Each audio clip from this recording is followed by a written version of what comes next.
I'm Laura Zubin. I'm an attorney and I direct the Vermont Coalition to Regulate Marijuana. I think many of you are members of that coalition, so thank you for that support. And I'm not really sure, a lot of you have a lot of experience with this issue and in this building, so I'd be more interested in taking questions, but just to give you the update, just in case, I think probably everyone in this room knows that the House passed the bill with the number is H511 last week, and that bill would legalize possession of an ounce or less of marijuana, 2 mature plants and 4 immature plants. So that's what that bill does. We think it's a very important step and support it, even though the coalition I represent, and I imagine many of you would like to see a full taxed and regulated system. We think that this step is important to get us there. I think that the political reality is that without taking this step, we're not going to get there. And the governor, we need the governor to eventually let a bill become law. And I think that this is the bill that has the best chance right now during this session. The bill that the House passed contains the ingredients that was the compromise that was reached between the House, the Senate, and the governor's office this summer. So some of you may know that there was a special veto session. They hashed out the details of the compromise. It passed in the Senate, and we ran out of time in the House. The House didn't suspend its rules to get that done, and so that's why it was all queued up, and they were able to act on it so fast at the very beginning of the session. So like Eli said, it's likely to be in the Senate tomorrow. The Senate is very likely to pass it, and then it'll go to the governor. He's indicated publicly that he's willing to sign it as long as it's the same as the compromise he agreed to this summer, which it is at the moment, and it would be unlikely for the Senate to make any major changes, I think, at this point. So that's just a little update. I don't know if there are any questions or anything else you'd like information about. Just curious if July 2018 is still the date for that? July 2018 is the effective date for that. So. Just a question, if you work with medical professionals who actually have medical marijuana cards and are looking at protecting their licenses. If I work with them, so if we have many medical professionals who are members of the coalition, is that you mean? No, as patients and that are concerned about protecting their own medical licensure. Right. So they're licensed under the medical marijuana program. Is that what their ability to continue? No, someone who has a medical license, like a doctor or a nurse practitioner, and is a patient as well. Oh, okay. Because technically that is a violation, and they could be putting their license. Right. Right. That's a complicated issue, and I think it is sadly probably something that they should be careful about. Somebody else want to have more information about that than I think you're absolutely correct. Yeah. I thought you were going to talk about a patient, another situation. But it's always complicated right now because of the laws. I'm actually encouraged that Jeff Sessions did what he did because he just put a fire under the guys on the West Coast. Okay? And whether we get there or not, they're making too much money to let it go. That's what it comes down to. And what a senator in this House has said to me is once they see the money, it'll be okay. And we hope that we will get over the 75 years of lies that we've been told and carry forward. But I'm so excited to see this room full today, and I thank you all for coming. Thank you. So I'll say federally too, as far as if people do want to contact our, Representative Welch or Senator Leahy, Senator Sanders. One thing that's really protecting medical right now is called the Rohrbach Amendment. And basically, it's a provision that's set to expire soon, which prevents the Department of Justice from spending money enforcing medical marijuana. So right now, whatever's happening with Jeff Sessions and the Cole memo, medical is still fairly well insulated until this amendment expires.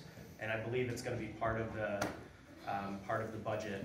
right. Part of the continuing resolution. And Senator Lay has been a real leader in that effort. So that's for something people that specific. don't know, just in case you don't know, the Cole memo, as it's called, was an Obama administration era policy that they weren't going to enforce federal marijuana law on states that have legalized, except in certain circumstances that are laid out in that memo, which involve trafficking, selling products to children, a few other things. So what just happened last week, the same day the House voted actually to support legalization, was that Attorney General Jeff Sessions' office sent out a notification that they were no longer going to be beholden to the Cole memo, which means that individual U.S. attorneys in individual states have the discretion to enforce federal marijuana law as they see fit. Now, every other, as Senator Leahy has said very publicly since this happened, all of the state U.S. attorneys were always free to prosecute bad actors, like traffickers, like individuals marketing marijuana products to children, those kinds of things that many people in this room agree, I would imagine agree, are not desirable. So we hope that the Vermont U.S. Attorney will continue to use appropriate discretion if Vermont moves ahead and legalizes. Another very important thing for everyone to know about this federal issue, in the bill that just passed the House, what they did was remove the civil penalty for an ounce or less and the criminal penalty for the small number of plants.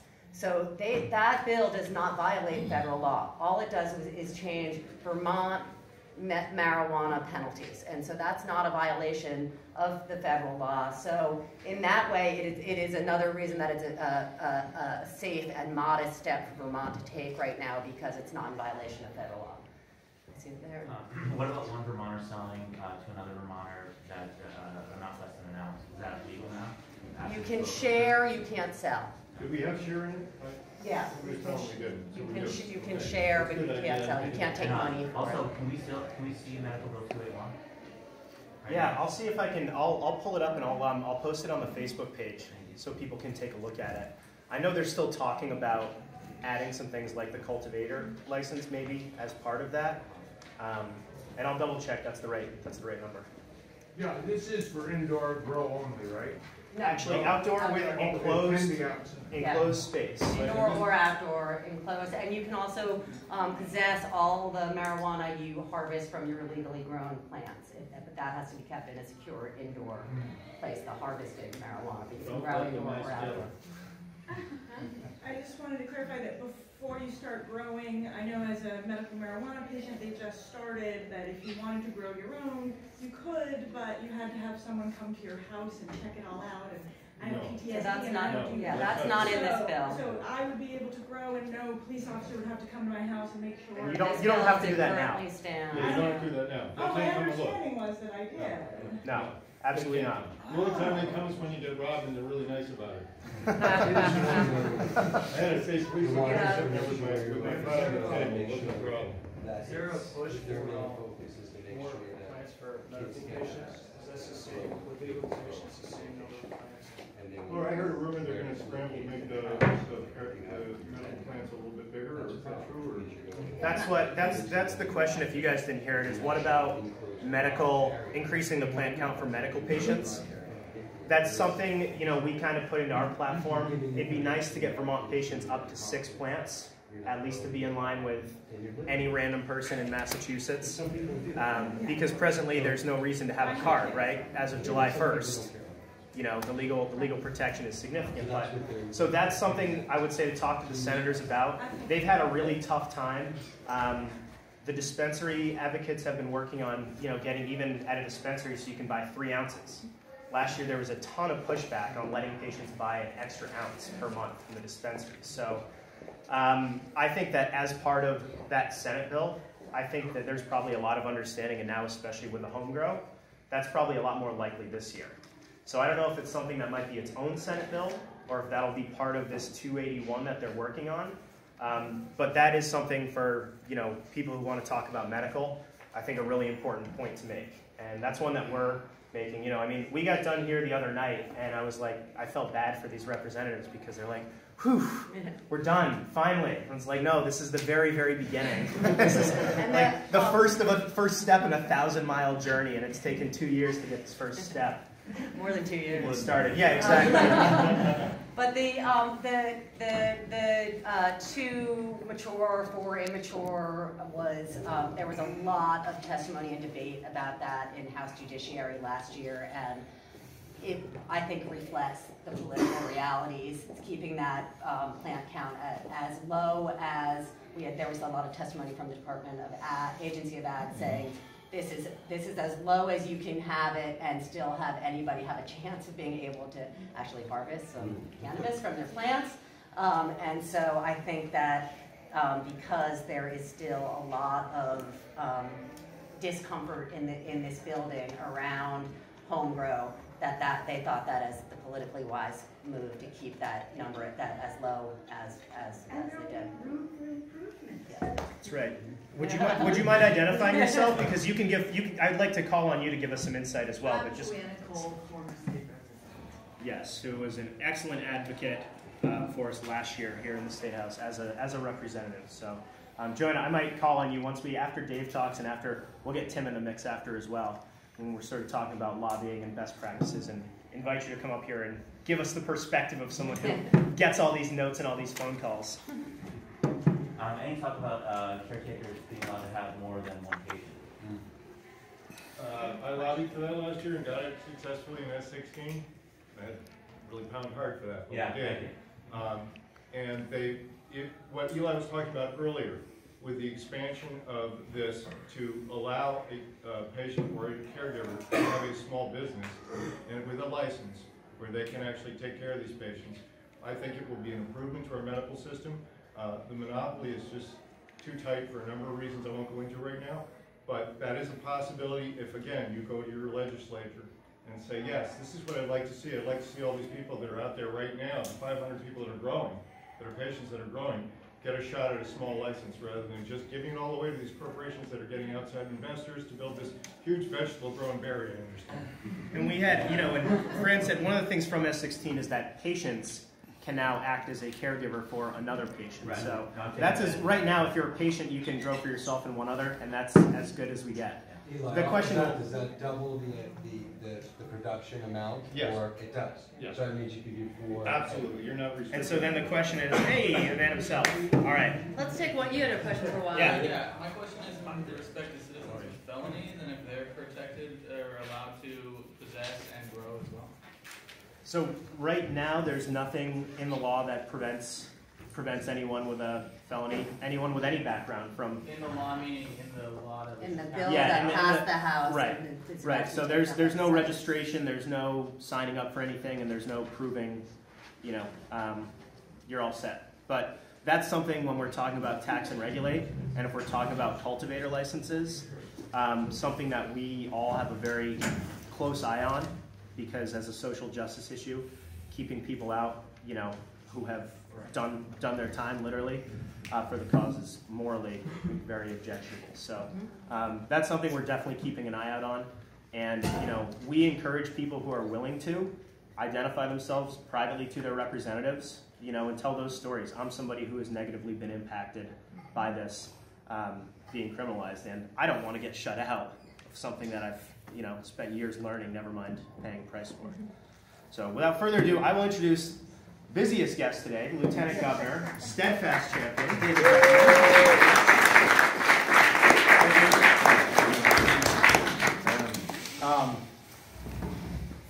Thanks for the hug too. It's delicate to do that these days. Thank you all for being here. I know many of you, either directly in person or at times through various social media where you've asked me questions or liked or whatever, or forwarded, or I've forwarded your posts on something that we've all learned about through social media of something happening somewhere, whether it be legally, whether it be by referendum, whether it be something unjust somewhere. And it's really helpful to have that constant flow of information coming in, whether it be directly to me or through people like Eli or Laura or others who are in this room. Thanks for being a Patriots fan too. So I just want to say thank you, because all the work that I've done, whether it be on this issue or other issues that I've been fortunate enough to help be a part of in the past, they've usually not been the issues that were what most legislators were going, oh yeah, hey, let's take that up. And the way that it's eventually come to pass, whether it be end-of-life choices that I worked on. I worked on GMO legislation long before a lot of other people did. I've been working on minimum wage for a long time. And as some people may or may not know, literally my first campaign in 1994 for the State House as a student at UVM, the black and white posters, I took a big yellow, red, and green marker and made that color pattern on my posters to sort of indicate to some of my constituents one of the issues I'd be working on. So I've been working on this in some form or another. I lost that race, but I won 2 years later. I don't think that's why I lost. But, you know, for 23 years, and many of you have either, and I don't know any of you in this regard, but may well have been a part of this industry for the last, those same 23 years and been nervous looking over your shoulder. Many of you may or may not have been consumers over the last 23 years and always felt, why am I having to always be a little careful about purchasing or consuming this when other people can go to the store and buy alcohol, where they know the cleanliness of the product, the strength of the product, and that's legal and acceptable. Many of you may have the same question as I do when politicians go to microbreweries in Vermont or vineyards in Vermont and go, look at this incredible business we have. Look at this opportunity and this entrepreneurship that we have. Look how wonderful this is. And you don't hear them say, oh, and by the way, we need to do more and more about drunk driving. You know, that they don't somehow do that. Now, many of us do talk about drunk driving, and we should, and driving under the influence and the dangers of being on the roads. But they talk about the incredible economic benefit of those things without always going, and what about the message this sends our children, and what about the roads, and what about the gateway factor. And so it's just an interesting and very unfortunate, and basically it's, as you all know, an 80 to 100 year propaganda, you know, reefer madness world that we're living in. But the way we change that is through this constant discussion. It's through each of you with your friends and others who couldn't be here today or are choosing not to be here today because it is a delicate scenario for many, that your speaking out is what has made it possible for these issues, and this issue in particular, to keep moving forward. Because I've been going, hey, we need to change these laws for a really long time, and mostly my legislative colleagues go, well, I'm not hearing about it from my constituents. And, you know, I guess maybe in the give and take of what all our roles are, the fact that I campaigned statewide, and whether I campaigned on the issue or whether the media or my opponents made it the issue that I was known for, between those two, it was pretty clear what my positions on cannabis reform were, and I won. And, you know, if this was the issue that was going to cause everyone to vote no, then I would not be standing here before you as Lieutenant Governor. And, you know, I think that was an important signal to each of your representatives and senators that this is not an issue that's going to make you lose. And ultimately what many legislators think about when they're working on various issues, particularly the handful of big controversial ones each year that might become the media issue or the campaign issue next time around, is, will this be used against me and will it lead to my defeat? Which they're not thinking that only solely because it's so important to be elected. It's because they honestly think, well, I came here because I had a real passion around education, or I had a real passion about water quality, or I had a real passion about creating jobs. And they don't want to lose the opportunity to work on what is their passion by voting on something that may not be. So I don't want to cast them, and I think it's really important that you don't cast them as, well, someone doesn't want to vote for this only because they don't want to lose, without really understanding that context. Because it isn't so selfish on legislators' part when they say, well, I'm not sure my constituents really do support this, and they probably had a different agenda as their number 1, 2, or 3 issue. Now, what I think is really important as advocates, yourselves, and if you can share this with other friends and other neighbors. When I was just in my office working on my Citizen's Guide to Activism, which just came out with my last newsletter. If you don't get my newsletter, please go to my website, sign up for it, because I try to send updates like, this week is the vote on, pick up the phone, or here's what's going on with, and it's not always cannabis. In fact, cannabis is one of many issues. But that citizen engagement is what changes the equation here in the building. And folks hearing that, oh, I do have constituents that care. And frankly, I would argue when the governor vetoed the bill last year, he got a lot more calls than he expected. Most legislators don't think this is a topic that is very important to very many people. And it's our job to help our friends recognize what this would actually mean for the state of Vermont. You know, it isn't just about, hey, I want to be able to smoke pot, right? Maybe for some people that's the case, although ultimately you can smoke pot today. And pretty much everybody knows that. You can get it, you can smoke it, and odds are... We recommend going away from the State House. Fair enough. But There was the breezy breakfast this morning. But it's really important to talk about these things. But yeah, absolutely. And the reason I talk about it and discuss how normalized it already is really important, because a lot of the debate that's out there in the opposition sort of paints a picture that with 511 or with a fully comprehensive tax and regulate system, that somehow cannabis would be here and otherwise it's not. And I think that's, the biggest farce out there. And I think obviously you all know that, but a lot of the legislators, some of them really don't know that. They honestly, and I think it's important to recognize, they maybe aren't a part of that part of our culture. They may be older and may not have been a part of this culture at some point in their past.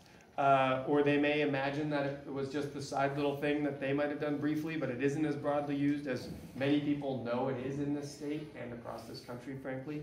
And so, on the one hand, I think it's really important to point out that it is already normalized, that these bills are not normalizing cannabis. It's already normalized.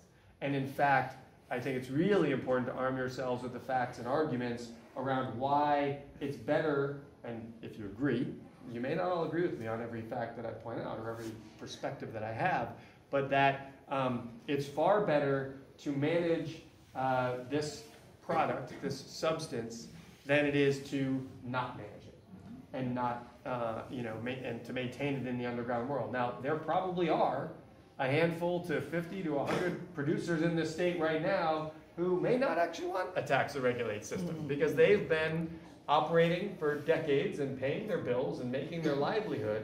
But I would even say to many of those people, you are probably far better off in a legal tax and regulated system, so long as we set up a system that is fair and opportunity for you to be a part of it.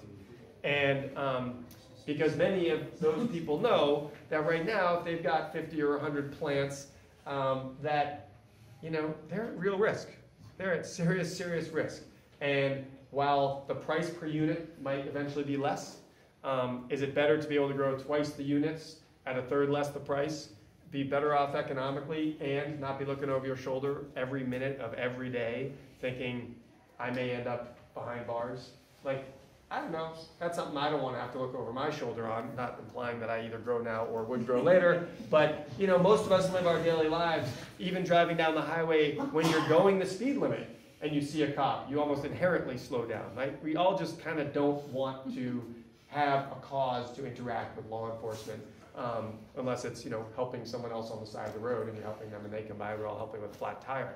But I think it's really important that we maintain a civility in our conversation, to recognize that the legislators that you're speaking with probably do not have nearly the information and knowledge that you have, that the information and knowledge they do have is literally from maybe 2 or 3 sources in this building that are from different perspectives. Some of those perspectives may be contrary to the people that are in this room, and some of those perspectives are, frankly, continuing to perpetuate the reefer madness myth that's out there.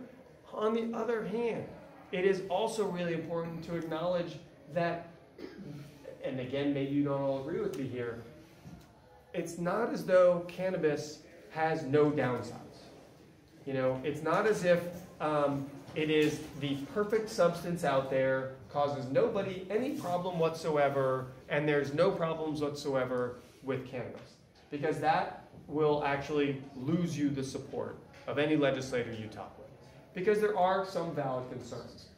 But they are not unique to cannabis, right? So I was talking with some folks who were opposed and said, I can't believe it. Do you know that children who are 12, 13, 14, 15, teenage years, if they consume alcohol or cannabis or other substances, they are statistically more likely to have an addiction later in life.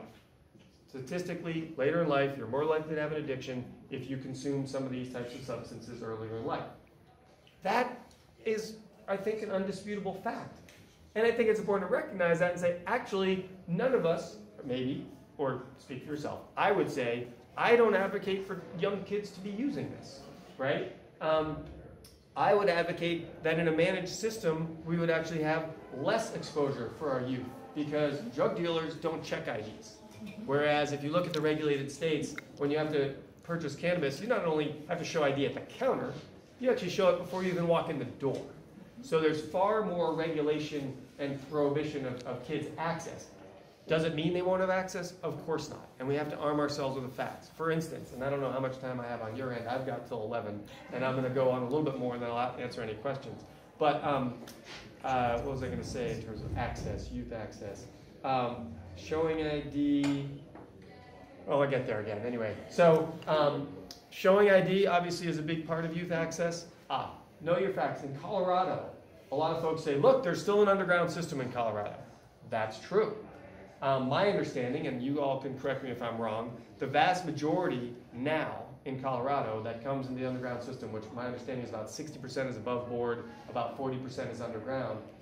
Most of that 40% is now Colorado-grown product diverted through a much looser medical system than we have. We actually have the most constrictive medical system in the country, and I know some people here are also advocates for changing that, and I appreciate that. Hi, Francis. How are you? So, not to name you, but there's a few others as well. But that restrictive cannabis, medical cannabis system, while it does need some adjustments, I agree, is actually a really great ability to argue that we won't turn out the same way as Colorado, because we don't have a medical provider growing a greenhouse full of cannabis with no tax on the medical cannabis side, and they divert some out the side door, the other end of the greenhouse, into the underground market. So Colorado is now, my understanding, a net exporter. No more Mexican or other cannabis is coming in. And we have to be careful when we talk about that that is not because we're anti-Mexican, it's just where it came from. But that we, with a tighter medical system, actually have a better opportunity to help pinch down the underground market, which is the access point for those youth, which is what I was getting into all of that about. And that if we then talk about cannabis use with youth in an honest and open way, they are ready to hear and understand it. I just had the 13-year-old pages into my office, as I do 3 times a session when the new pages come in, and introduce myself to them. It was the day after Thursday. Anybody know what happened on Thursday? Just kidding. And I said, who observed, because they were actually really bored the first week. There's not a lot of bills moving. There's not a lot of notes happening. They're like, ah. But I said, who listened into that debate? And what did you learn from it? Or what did you not learn from it? And was it interesting? And I said, most of this building, what you're going to learn about as pages is that communication is the best and main tool. And 2 people can say exactly the same thing with different words in different ways, and one will turn people off, and one will convince people to be supportive. And it's really important to be cognizant of that as you're working with your legislators and talking to your friends about how to work with the legislators. Because if you get in someone's face and you get in their mug about it, you're not going to be helpful to this cause, right? But if you're informative and you share with them information, and if they ask you a question that you don't know the answer to, don't bullshit. Say to them, I don't know, but let me find that out and I'll get back to you. Or, that's a good point. Let me find some information and get back to you. It's a dialogue. It is not a one-way conversation. Legislators are humans and people just like you, and how do you like people getting in your mug? But with respect to that, because I'm on this thread that takes me wherever it happens to go, youth access. Ultimately, like I said, drug dealers don't check ID. Oh, talking to the pages. Sorry, thank you for the momentary brain fart. Talking with them, they said, what's interesting is we get talked to with our peers about bullying and with our teachers in 1st and 2nd grade. And we learn to have our voice and talk about that hurts me, or please don't do that, or how to find help, etc., and address bullying at a very young age. They said, we don't actually have discussions about drugs until high school. And what they said, what was interesting was, the thing is, at our age, we look like we're not listening, but we still are. when we get to high school, we look like we're listening and we're not anymore. And I thought that's really pretty wise, right? And I think what's really important, what I took from that, is that they all already know. They know the shit's going down. And some of them said, you know what, I play soccer. I don't want to put this in my lungs, okay? But I know other kids who don't play sports or who are like, hey, I'm going to be bad. Like bad in the good way of being bad. Like, y'all know what I mean. And so they do that, right? And it's like, is that, that's what happens. So when it's this prohibited thing and it's like, you're bad if you do this, some kids are like, well, then I'm going to be bad, right? Like, hello, let's start thinking like them so we can actually talk to them with the information and on the level that they're at. Because it's really important. I said to them, look, you're 13 years old. Do you realize that if you consume alcohol or cannabis, particularly with some frequency, but if you consume it, there are statistics that show that later in life you are more likely to have an addiction problem. How does that make you think about the decision you'd be making, as opposed to it's going to kill you or it's terrible? And the reason I said that is one of them said during that day last Thursday, someone had a sign, something like, if you vote yes, you're killing children, or something like that. It was like this really sort of statement, right? And that's when I went into my communication thing. I said, how effective is that? And they said, well, in some ways it was effective because you saw it, boom. But in other ways, I said, but in the long run, is that, fully accurate and truthful information? And what does that do to the credibility of that messenger and the credibility of that message? And so that's where I got into the communication discussion. And I think if you say to a kid, if you smoke pot, you're going to die. And then 3 weeks later, they're out at the, their friend's bonfire and someone smokes a joint and the next day everybody shows up undead. Then they're like, well, I guess that's not really true. But if you say, well, look, it's actually this, how do you feel about the future of your life? And do you want to potentially risk being more prone to addiction later in life? Or could you just wait a few more years? Like, that's not that big a thing to ask for, to make sure you can use it responsibly later in your life, whether it's alcohol, whether it's cannabis, or not. Or just say no, which, Joanna's up in, Nancy Reagan world, so you can live there if you want, but I'm not there. So that's my diatribe. But I'd love to answer any questions about, that you have, how to communicate with the legislator or whatever. Oh, yeah.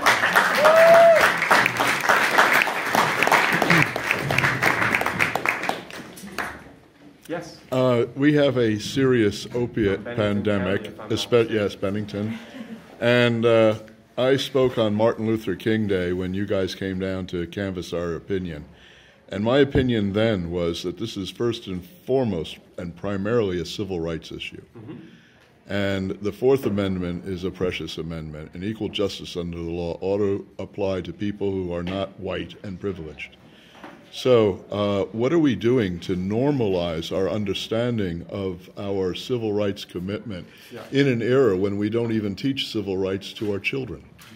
So for those that maybe couldn't hear, this is about civil rights, Fourth Amendment, and equal justice under the law. And there's no doubt, for those of you that probably most of you in this room are more familiar with the history of the propaganda of reefer madness and the war on drugs and how this has been used as a tool to suppress people of color, suppress, frankly, the anti-war movement as well, the civil rights movement in the 60s and early 70s.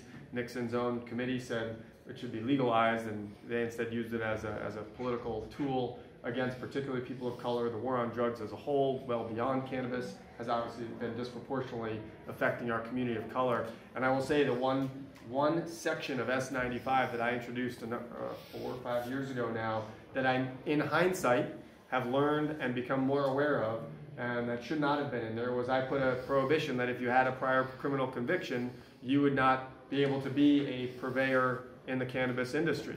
Now, the reason I put that in there, and this is welcome to the world of politics, was not because I thought those people, or whoever they are bad people, but sometimes you have to put language in bills to alleviate the concerns, whether they're accurate or inaccurate, of your colleagues.